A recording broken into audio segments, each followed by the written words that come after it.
السلام عليكم ورحمة الله.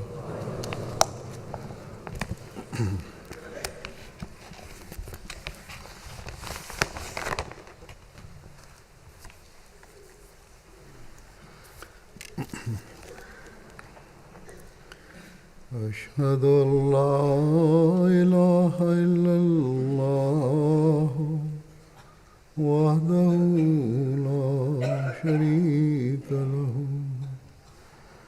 وأشهد أن محمدا عبده ورسوله أما بعد فأعوذ بالله من الشيطان الرجيم بسم الله الرحمن الرحيم الحمد لله رب العالمين الرحمن الرحيم مالك يوم الدين إياك نعبد وإياك نستعين اهدنا الصراط المستقيم صراط الذين أنعمت عليهم غير المغضوب عليهم ولا الضالين. يا أيها الذين آمنوا كتب عليكم الصيام كما كتب على الذين من قبلكم لعلكم تتقون.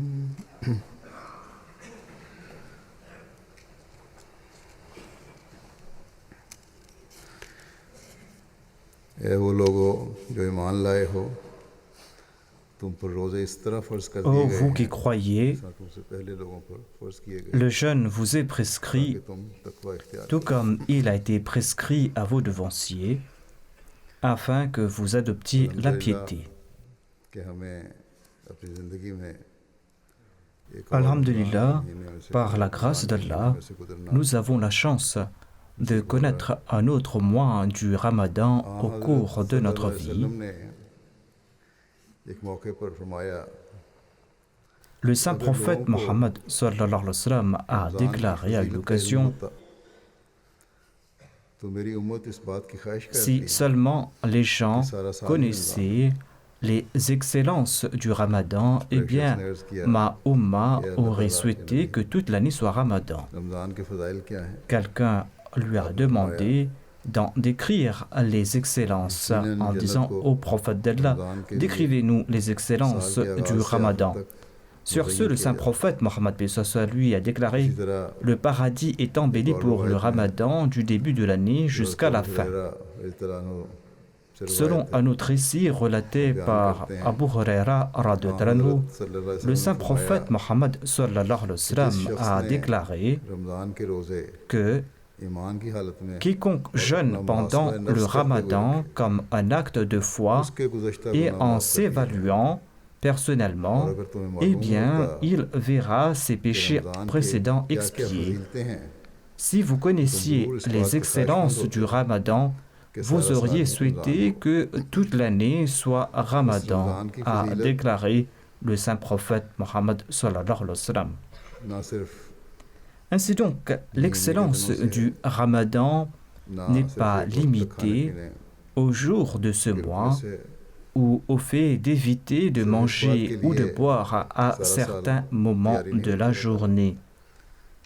Allah ne prépare pas le paradis uniquement pour ces raisons au cours de l'année.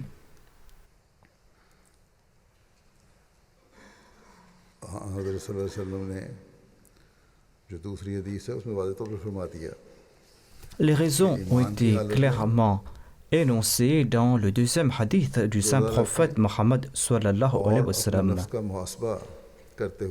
à savoir qu'il faut jeûner comme un acte de foi et en accomplissant son introspection du matin jusqu'au soir au cours du Ramadan.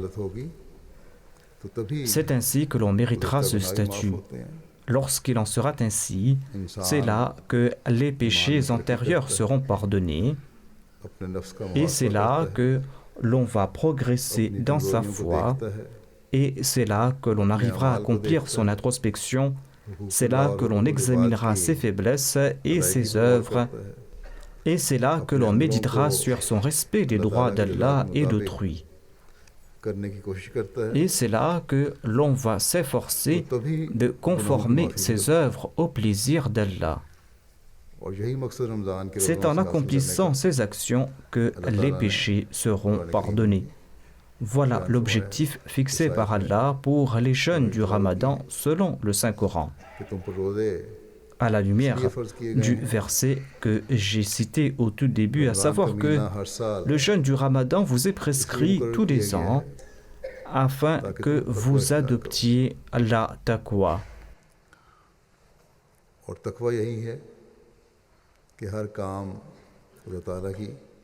Et la taqwa signifie œuvrer uniquement pour la cause d'Allah.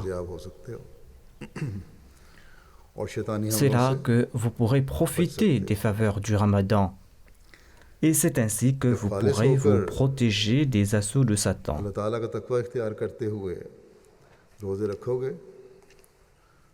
Quand l'on va jeûner en toute sincérité, l'on profitera de la protection d'Allah.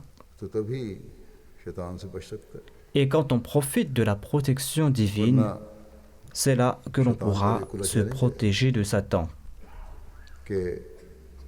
Sinon, Satan, quant à lui, a lancé un défi ouvert, à savoir que dès que l'homme s'éloignera de la protection d'Allah, Satan, quant à lui, va le prendre immédiatement dans ses filets.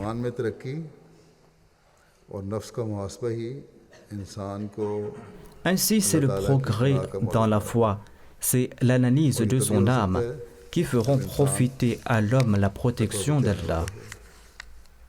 Ce sera possible lorsque l'on va marcher sur les voies de la taqwa. Quels doivent être l'état de la foi et quels doivent être l'état ainsi que le niveau de la taqwa et comment atteindre les niveaux requis. Celui qui a été suscité par Allah l'exalté pour accomplir cette tâche est le seul qui pourra nous informer à ce sujet. Il s'agit ici du serviteur parfait du saint prophète Mohammed, paix soit sur lui, l'imam de l'époque. Allah l'exalté avait envoyé l'imam de l'époque pour accomplir cette mission. C'est l'imam de l'époque qui a ramené la foi de nouveau sur terre et c'est lui qui a établi de nouveau la taqwa dans les cœurs et c'est lui qui devait enseigner les moyens pour établir cette taqwa dans les cœurs. Ainsi, nous constatons que les ouvrages du Messie premier l'Islam, les propos qu'il a tenus lors de différentes réunions ainsi que ses dires nous éclairent à ce sujet sous différents angles.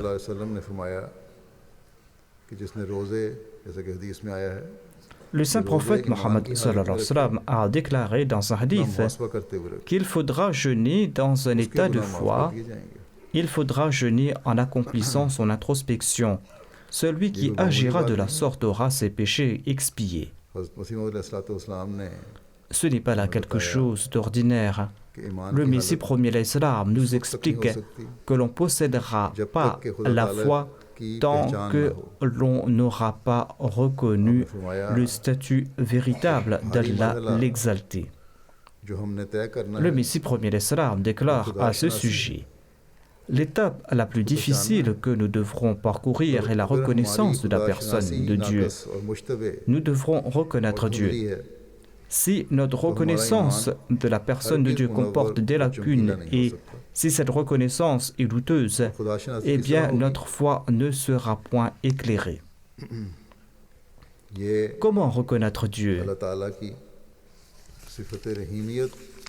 L'on va reconnaître Dieu grâce à la manifestation de son attribut Ar-Rahim, de sa Rahimia. C'est en établissant avec Dieu une relation vivante, une relation qui nous fera vivre l'expérience de sa Rahimia, qui nous fera vivre l'expérience de ses faveurs et de sa puissance. C'est ainsi que l'on pourra le reconnaître.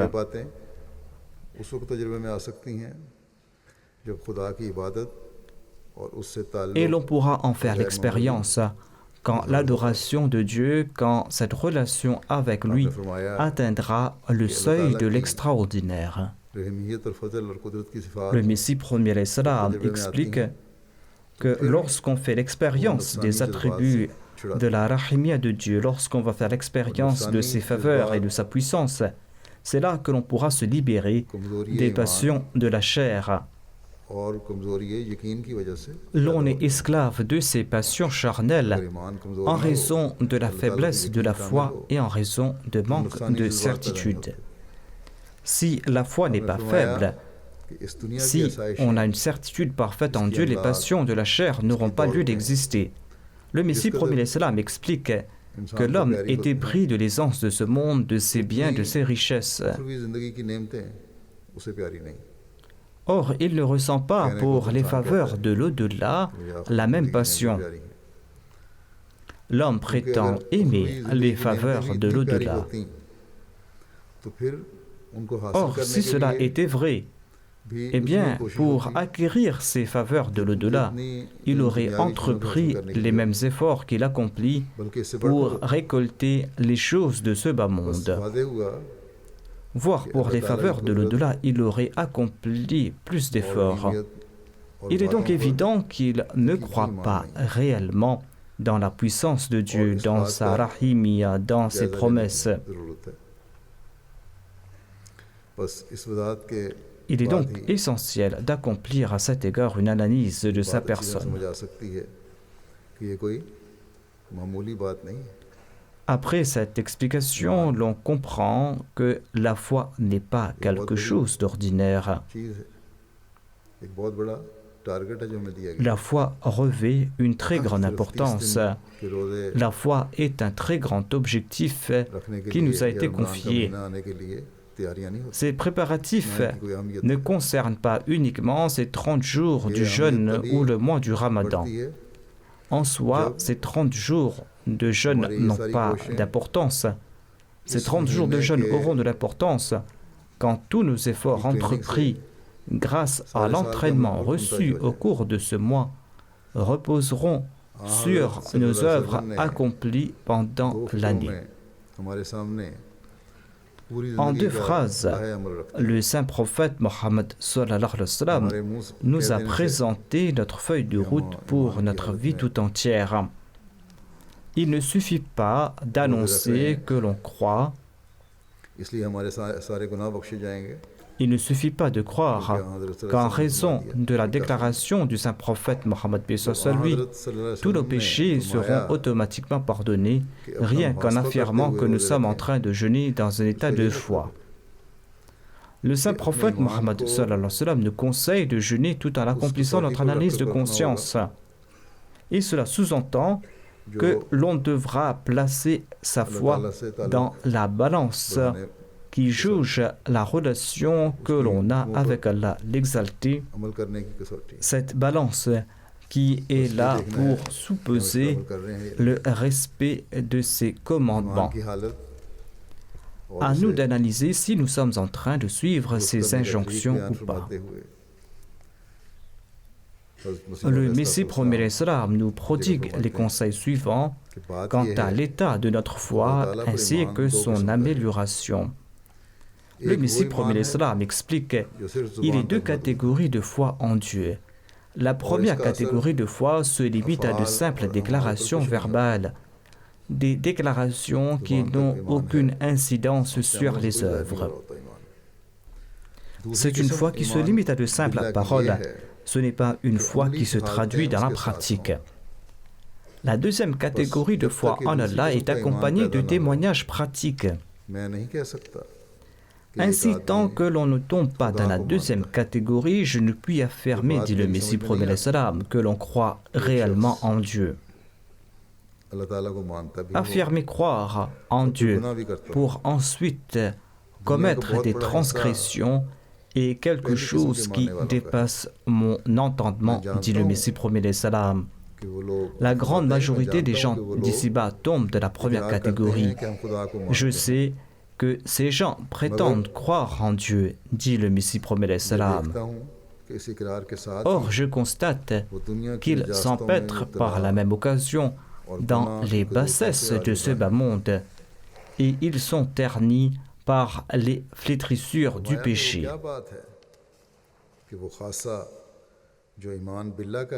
Croire en Dieu, comme si on le voyait de visu, doit faire naître en eux une distinction.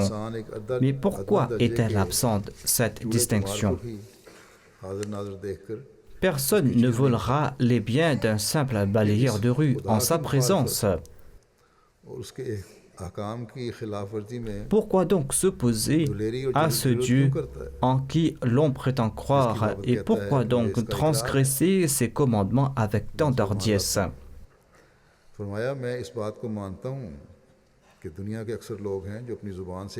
Le Messie prophète salam ajoute: j'accepte le fait que la majorité des gens énoncent verbalement qu'ils croient en Dieu. D'aucuns le nomment Parmeshwar, d'aucuns le nomment God, d'autres lui donnent d'autres noms. Or, lorsqu'on éprouve leur foi d'un point de vue pratique, l'on constate qu'il ne s'agissait que de simples déclarations, des déclarations privées de tout témoignage pratique. Le Messie prophète salam ajoute: la nature de l'homme est ainsi faite qu'il évite les torts que peuvent lui causer une chose en laquelle il croit et il tente de profiter de ses avantages. L'arsenic est un poison mortel et quand on est conscient qu'une seule once d'arsenic suffit à donner la mort, eh bien, l'on n'aura même pas le courage d'en prendre. Car on sait que ce poison est mortel. Pourquoi donc la foi qu'on porte en Dieu n'engendre-t-il pas les résultats escomptés? Si la foi que l'on porte en Dieu est aussi forte que celle que l'on a en l'arsenic, eh bien cette foi en Dieu aurait causé la mort de toutes les passions interdites. Or, il n'en est pas le cas. L'on devra affirmer qu'il ne s'agit que de simples déclarations. Cette foi n'a pas encore atteint le stade de la certitude. L'on est tout simplement en train de se leurrer en affirmant que l'on croit en Dieu.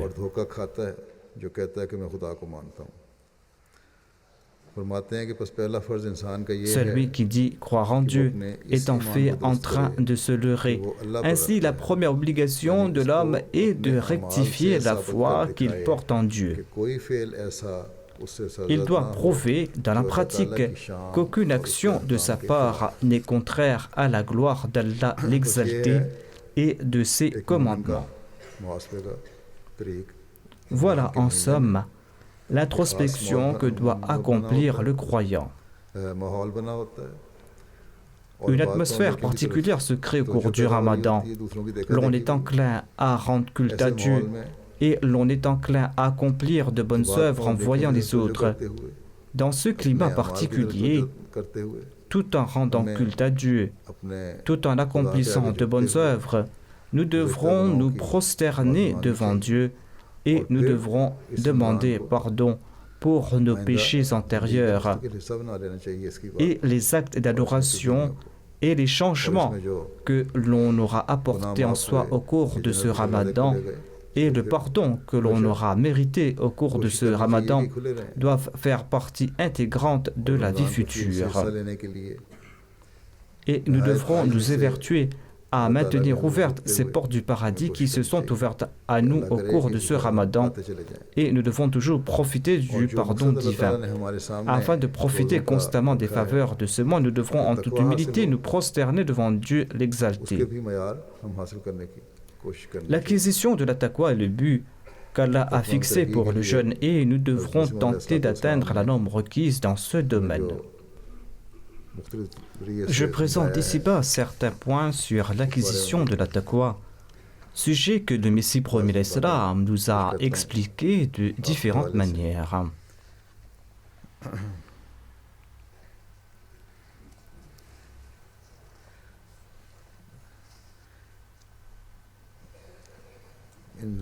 इंसान की ईमानी हालत भी उस वक्त तरक्की करती है जब तकवा में तरक्की हो. La foi de l'homme progressera lorsqu'il avancera dans le domaine de la taqwa. Tout comme il a été cité plus haut, le saint prophète Mohammed sallallahu alayhi wa sallam nous recommande de jeûner en étant dans un état de foi et en accomplissant notre analyse de conscience. Cela signifie que l'on doit progresser dans la taqwa et que l'on va devoir conformer sa conduite au plaisir d'Allah l'exalté durant ces jours. Si on réussit à le faire, eh bien la taqwa fera partie intégrante de notre vie. Ainsi, l'on ne se contentera pas de rectifier sa conduite uniquement au cours du Ramadan. Ce sera là une faveur perpétuelle. En attirant notre attention à cet égard, le Messie premier l'Islam a déclaré: l'objectif du Coran et de l'Islam était de faire naître en nous la taqwa. Or, nous ne voyons pas cela aujourd'hui, dit le Messie premier l'Islam. Les gens jeûnent et accomplissent la salat, or ils sont dénués de taqwa. Et c'est pour cette raison que leur salat et leur jeûne les transforment en pécheurs. Les actes de terrorisme que l'on commet au nom de l'islam, ces innocents qu'on est en train de tuer, sont en raison du manque de taqwa. Tous les jours, il y a des incidents causés par des musulmans.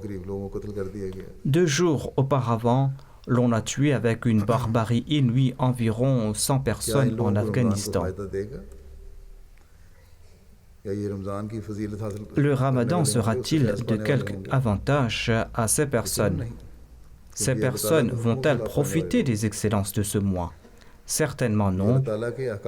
Certainement non, parce qu'ils sont en train de transgresser les lois divines.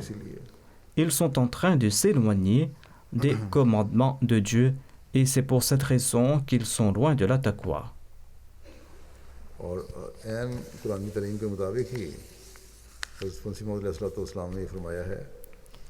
En accord au précepte du Saint-Coran, le Messie premier l'Islam explique que sans taqwa, les salats ne serviront à rien et ces salats vont ouvrir la voie menant à l'enfer.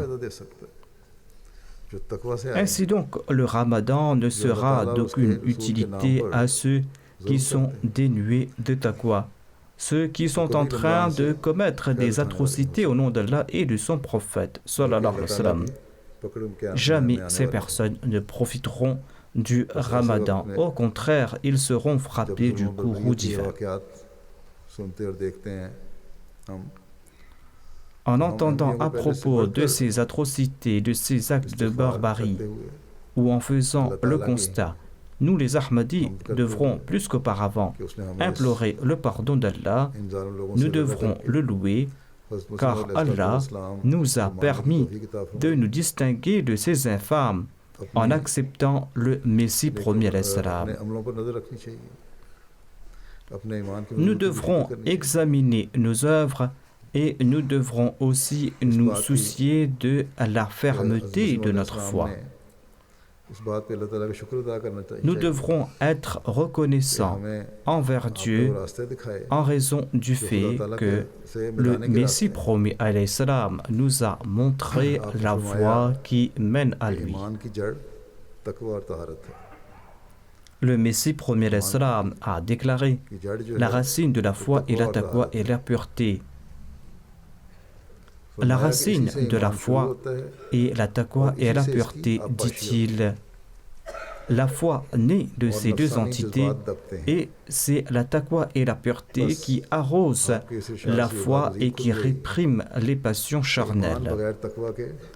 Ainsi, grâce à ces paroles du Messie promis l'Islam, l'on comprend davantage que la foi ne peut exister sans taqwa. Celle-ci n'est pas uniquement la racine de la foi, la taqwa est aussi la protectrice et la nourricière de la foi. C'est en possédant la taqwa que l'on accomplira de bonnes œuvres, des bonnes œuvres qui seront en accord au plaisir d'Allah l'exalté, et cela va favoriser le progrès dans la foi.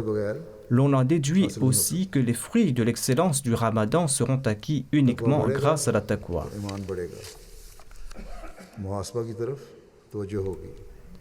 Quand la taqwa grandira, la foi sera renforcée, l'on sera enclin à accomplir son introspection.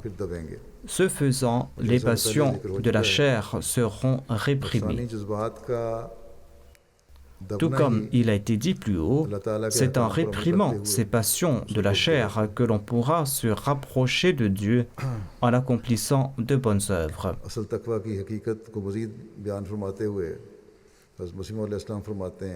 En expliquant la réalité de la taqwa véritable, le Messie promis l'Islam explique: cette taqwa qui épure l'homme, qui purifie l'homme, cette taqwa pour laquelle les prophètes ont été suscités, eh bien cette taqwa a disparu de la terre.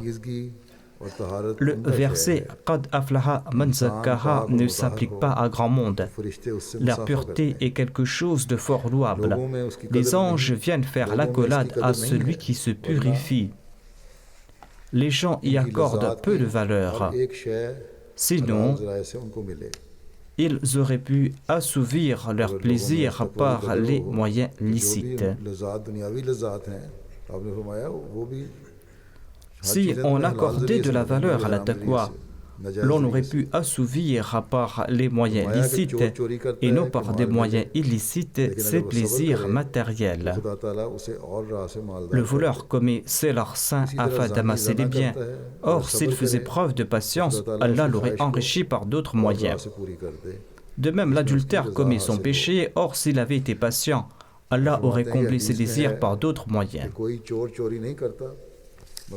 Le Messie promis l'Islam dit: dans un hadith, il est dit qu'aucun voleur ne volera quand il passe par l'état d'un croyant et qu'aucun adultère ne commettra de fornication quand il sera en état de croyant. L'on commet pareille action lorsqu'on n'est plus dans un état de croyant.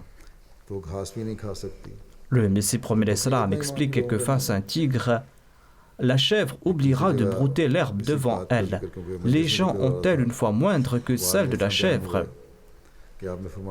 Un journal a relaté les mêmes propos du Messie promis l'Islam tenu dans une réunion. Et il est dit dans ce rapport que dans un hadith, il est dit qu'aucun voleur ne volera quand il passe par l'état d'un croyant. Ceci est tout à fait vrai. Face à un tigre, la chèvre oubliera de manger ce qui lui est permis, loin de vouloir aller brouter dans le champ d'autrui. De même, si l'on ressent la crainte d'Allah l'exalté, il est impossible que l'on ose commettre des péchés. La racine ainsi que le but véritable est l'acquisition de la taqwa. Celui qui en possède peut tout acquérir. Sans la taqwa, il est impossible d'éviter les péchés grands et petits.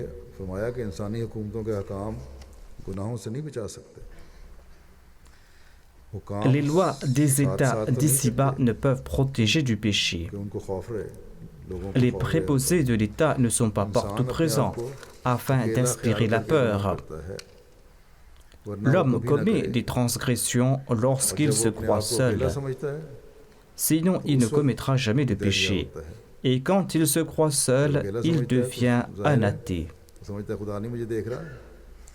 Quand il se croit seul, eh bien, il pense que Dieu n'est pas en train de le voir. Et cela signifie qu'il est devenu athée. Il ne croit pas que Dieu est en train de le voir, que Dieu est avec lui. S'il pensait le contraire, il n'aurait pas commis de péché. Le Messie premier Islam explique que tout est tributaire de la taqwa. Tout dépend en fait de la taqwa. C'est ainsi que débute le Saint-Coran. La supplication « Iyaka na'budu wa iyaka nasta'in » c'est toi seul que nous adorons et c'est toi seul dont nous implorons le secours signifie la taqwa, quand l'homme agit mais qu'il ne s'en attribue pas le mérite par la crainte de Dieu et quand il implore Dieu pour son avenir, eh bien cela signifie la taqwa. L'homme énonce la prière Iyaka na'budu, c'est-à-dire c'est toi seul que nous adorons. L'homme accomplit des actes d'adoration, il met cela en pratique, mais il ne s'en accorde pas le mérite. L'homme ne s'attribue pas le mérite de cette action en dépit du fait qu'il accomplit cette action. Et il dit Iyaka nasta'in. Il déclare cet acte d'adoration que je le fais grâce à ton aide. C'est toi qui m'accordes cette grâce, sinon je n'aurais pas pu le faire. Ainsi, il lui demande l'aide pour l'avenir, afin qu'Allah lui accorde la possibilité de lui rendre culte. Telle est la norme de la taqwa. Ensuite, le Messie promis à l'Islam ajoute la prochaine sourate commence par cette phrase Hudal lil muttaqin. La prière, le jeûne, la zakat et les autres actes seront acceptés à condition que l'on soit muttaqi. Tout cela sera accepté lorsqu'on sera muttaqi. S'il n'y a pas de taqwa, s'il n'y a pas cette piété, eh bien ces actions ne seront pas dignes d'être acceptées. Le Messie premier salam ajoute et dès lors Dieu élimine toutes les sources du péché.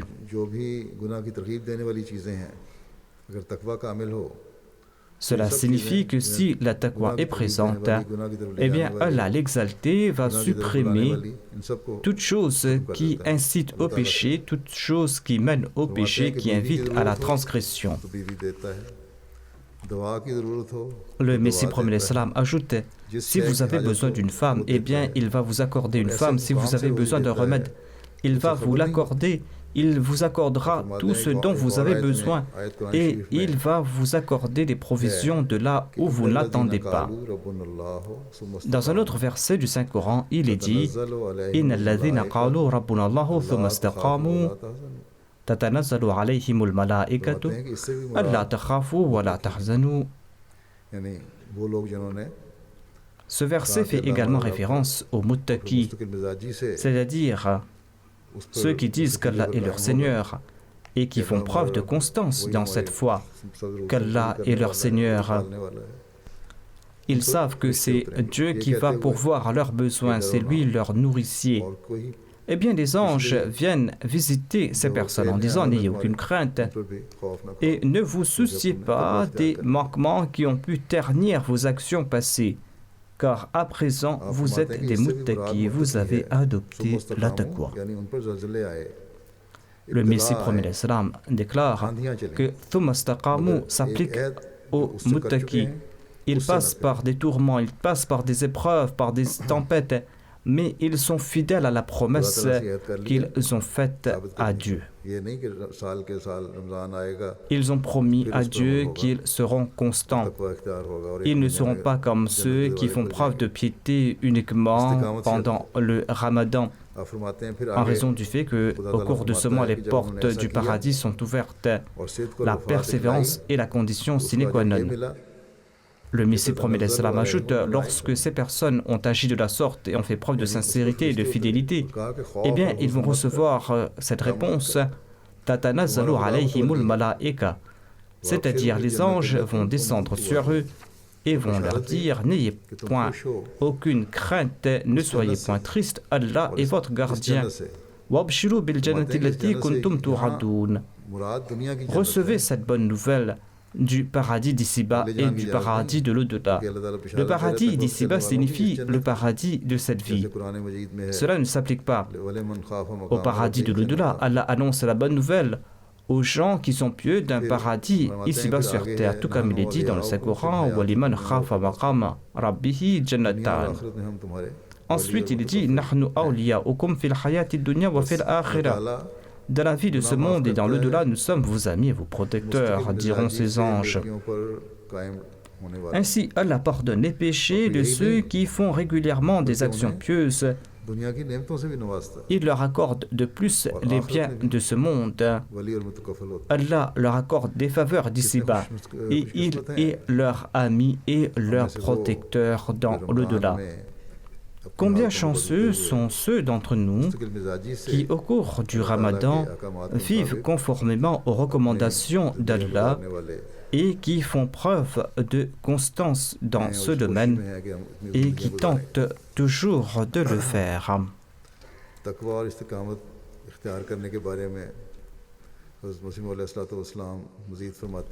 Le Messie premier l'Islam explique davantage le sujet de la taqwa et de la persévérance. Il déclare: le véritable musulman doit faire preuve de patience, surtout au tout début. Les compagnons du saint prophète Mohammed lui ont dû faire face à des périodes difficiles pendant lesquelles ils n'avaient rien d'autre à manger que des feuilles. Des fois, ils n'avaient pas un morceau de pain. Une personne ne peut profiter à autrui tant qu'Allah n'accorde pas de bien. Lorsqu'une personne adopte la taqwa, Dieu lui ouvre des voies. مَن يَتَقِ اللَّهَ يَجْعَلْ لَهُ مَخْرَجًا يَجْعَلْ لَهُ مَخْرَجًا وَيَرْزُقْهُ مِنْ حَيْثُ لَا يَحْتَسِبُ.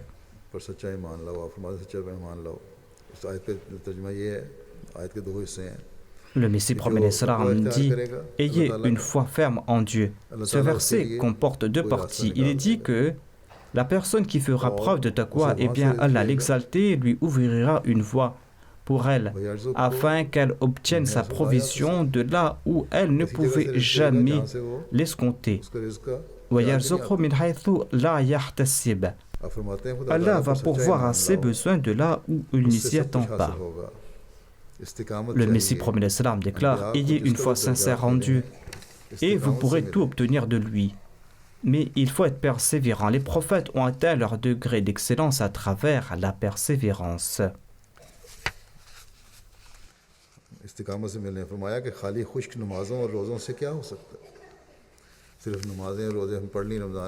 Le Messie premier l'Islam ajoute: on ne peut rien obtenir, rien en accomplissant la salat et les jeûnes au cours du Ramadan. En revanche, si l'on est constant dans ses œuvres, on va tout obtenir.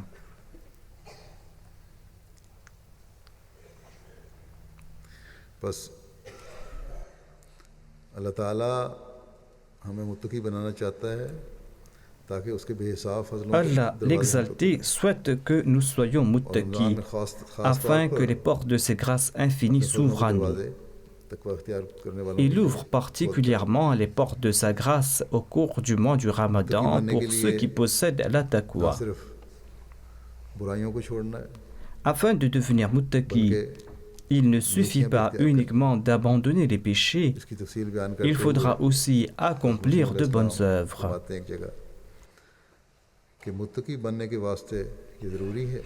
En détaillant ce point, le Messie premier l'Islam déclare que pour être considéré comme muttaqi, après avoir évité les grands péchés, à l'instar de l'adultère, du vol, de l'escroquerie, de l'ostentation, le mépris, l'avarice, après avoir évité ces grands péchés, l'on doit exceller en matière de moralité. Il faut se préserver de l'immoralité et il faudra développer les bonnes qualités morales. C'est là une condition importante.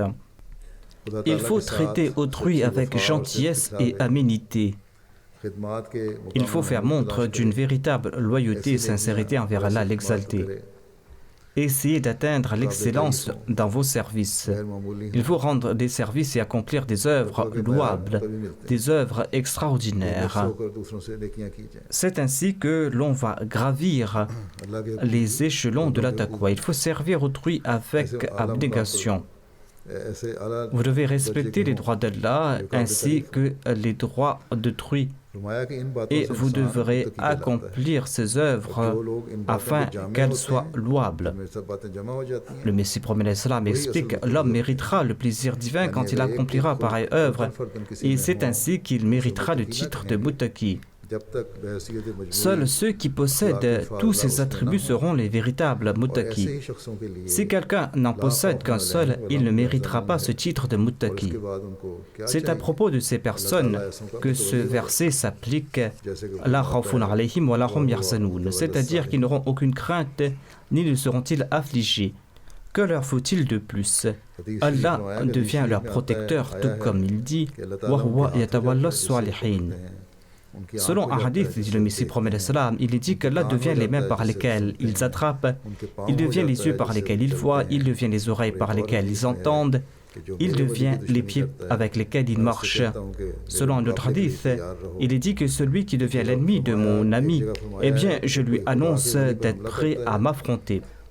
Le Messie promet l'Islam ajoute, il est dit que telle une tigresse qui protège ses petits, Allah bondit sur ceux qui osent s'attaquer à ses amis, à ses bien-aimés. Le Messie promet l'Islam explique ensuite l'importance de la taqwa ainsi que le but pour lequel il a été suscité. Il explique que les raisons pour lesquelles j'ai été envoyé étaient que le champ de la taqwa était tout à fait vide. La taqwa est essentielle. Il ne faut pas prendre l'épée. Ceci est interdit. Si vous agissez avec taqwa, alors le monde entier sera avec vous. Ainsi, établissez la taqwa. Ceux qui consomment l'alcool ou ceux pour qui cette boisson est une partie intégrante de leur religion, eh bien ceux-là ne pourront jamais établir de lien avec la taqwa. Ces gens mènent une guerre contre la piété. Si Allah accorde à notre Jamaat des personnes chanceuses et qu'il leur offre la possibilité de mener une guerre contre le mal et de se purifier et de progresser dans la taqwa, ce sera là le succès véritable. Et il n'y aura rien de plus efficace que cela. Quand on analyse les religions du monde, on constate que la taqwa a disparu et l'éclat du monde a été élevé au rang de divinité. Le véritable Dieu a été délaissé et déshonoré, mais maintenant Dieu souhaite qu'il soit reconnu et que le monde soit au courant de son existence. Ceux qui élèvent le monde au rang de divinité ne peuvent avoir confiance en Dieu. Ensuite, le Messie promet l'Islam de conseil. Ceux qui souhaitent être sauvés du châtiment divin, rien qu'en prêtant allégeance, se trompent.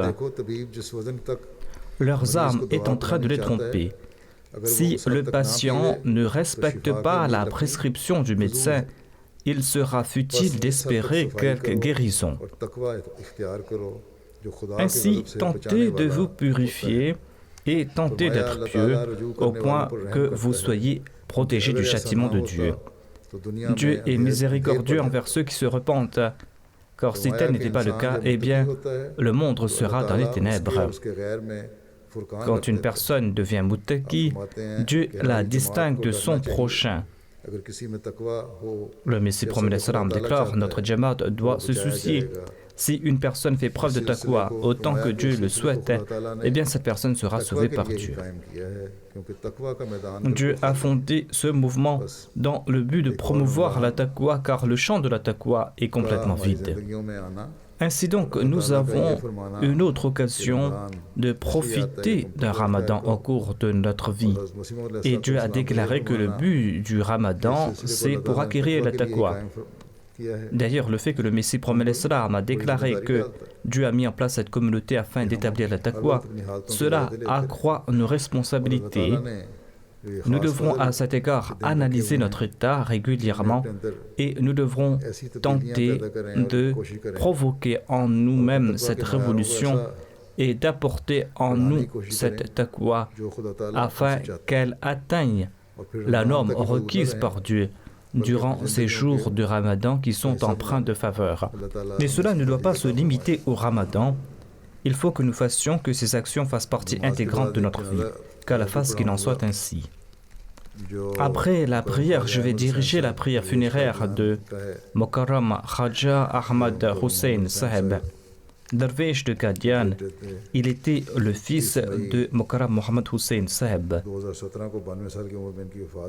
Il est décédé le 31 mai 2017 à l'âge de 92 ans. Inna lillahi wa inna ilayhi raji'un. Il était né en 1926 à Serwa, dans un village voisin de Qadian. Son grand-père maternel, Mia Imamdin Saheb, et ses deux frères, Mia Nizamdin et Mia Khairin, étaient tous trois des compagnons du Messie promis l'Islam.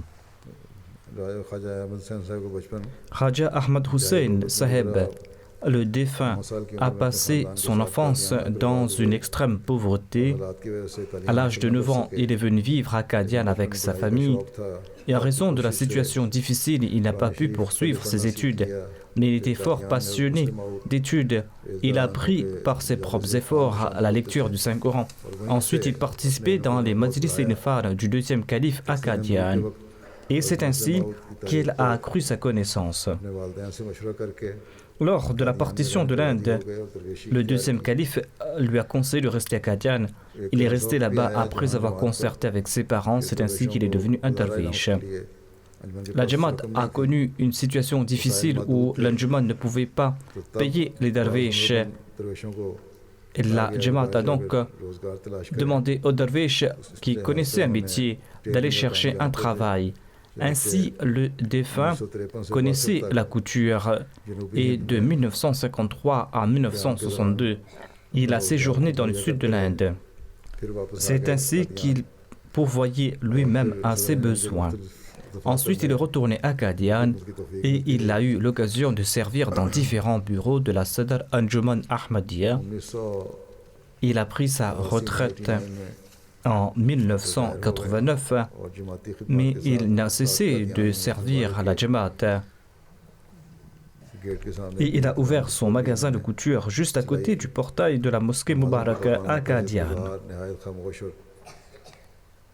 Il était régulier dans ses prières et dans la prière Tahajjud, c'était quelqu'un de très circonspect. Il était doté de haute qualité morale. En 2005, il a eu l'occasion de participer à la convention annuelle du Royaume-Uni. Il a eu la chance de voir 4 califes de ses yeux, depuis le deuxième calife jusqu'au 5e calife. Il avait l'habitude de tout faire lui-même. Il conseillait ses enfants d'être toujours attachés au califat. Ils étaient mariés une première fois en 1946 dans sa famille. La Jamaat avait ordonné que les femmes soient envoyées au Pakistan. Il a envoyé sa femme au Pakistan. Comme sa mère était une non-Ahmadi, elle n'avait pas un bon comportement envers lui et elle avait coupé les ponts avec lui. Et en 1953, le défunt s'est marié une deuxième fois à Hamida Begum Sahiba, qui était de Hyderabad Deccan. Avec cette dame, il a eu 4 filles et un fils. Son fils Raja Bashir Ahmad Saib est le directeur de la Talim Muslim High School de Qadian. L'une de ses filles, Salima Kamar Sahiba, est l'épouse de Nasir Kamar Sahib, Additional Wakil Ulishat, Londres. Un de ses gendres, Hafiz Bhatti Saib, est en train de servir à Qadian. L'épouse de Nasir Kamar Sahib, la fille du défunt, écrit que le défunt était doté de beaucoup de qualités. Il priait beaucoup, c'était un homme très simple, sociable, il était un grand amoureux du califat. C'était quelqu'un de très poli. Sa fille relate que lorsque je me suis marié, je suis parti à Rabwa. J'étais triste, mais mon père m'a dit que je ne dois pas être triste. J'ai la chance de prier derrière le calife et d'écouter le sermon du calife directement. Le défunt était toujours attaché à la mosquée. Quelques années de cela, il a eu un accident vasculaire cérébral et il ne pouvait plus se rendre à la mosquée. Il priait et demandait aux autres de prier afin qu'Allah lui accorde la force nécessaire à ses jambes afin qu'il puisse partir à la mosquée. Il possédait d'innombrables autres qualités. Qu'Allah exalte son statut au paradis.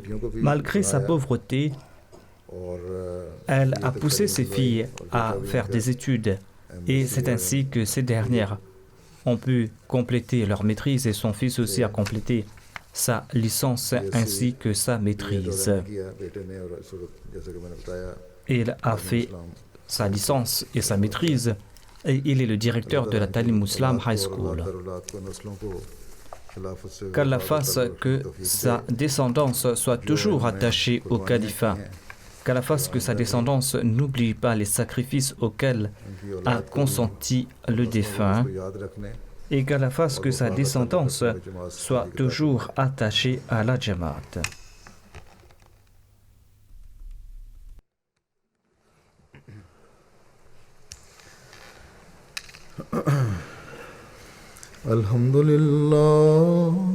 Alhamdulillah, nahmaduhu wa nasta'inuhu wa nastaghfiruh wa nu'minu bihi wa natawakkalu alayhi wa na'udhu billahi min shururi anfusina wa min sayyiati a'malina. من يهده الله فلا مضل له ومن يضلل فلا هادي له ونشهد أن لا إله إلا الله ونشهد أن محمدا عبده ورسوله عباد الله رحمكم الله إن الله يأمر بالعدل والإحسان وإيتاء ذي القربى وينهى عن الفحشاء والمنكر والبغي يعظكم لعلكم تذكرون اذكروا الله يذكركم وادعوه يستجب لكم ولذكر الله أكبر.